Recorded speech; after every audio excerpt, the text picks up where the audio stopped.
Манай экс ерөнхий алтан хуйг маань бурхан халдан ууланд 10 туудаага гарав гинэ. Туг талбай намруулаад сүйд мад болсон зураг авахулж. Ер нь бол нэг оргил дээр ийм олон удаа гарсан хүн байдаг ч юм уу ч юм уу. Тэр тусмаа төрийн тахилгатай уулан дээр. Уг хүн нь зугаалж зугаацах явах их дуртай хүн гэдгийг бид мэднэ. Харин энэ тэнд явахдаа уул ус цэвэрлээ, ууд савар хог түлээ гэж тунч дуулдахгүй байгаа юм да. Бурхан алдан уул бол одоо хогийн цэгшгэл болсон. Манайхан уулан дээр гарч өөрсдийн хиймрэг сэргээлээ гэж ирэл буу юм болж уул ус гэрэл зүтэнэ элбийн хогцоос эдиш хоолныхоо шахуургаар булж бохирдуулчаад ирдэг зантай ус.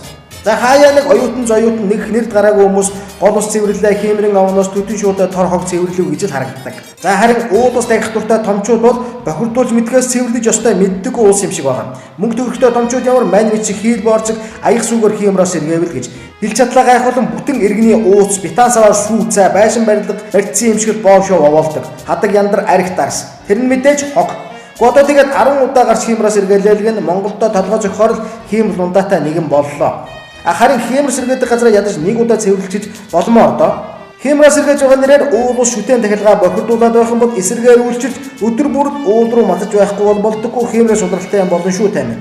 Гол ус шүтэн тахилгаа арчиж цэвэрлэж өнгөт тордож гимэн хиймэр дундатын сэргэнүүхээс гэрийнхээ хогийг шүтэн дээрээ авижж хаян байж хиймэрч сэргдэг тийм хачин хиймрээс удралтай юм гэж хаач байх юм даа. Тийм ээ.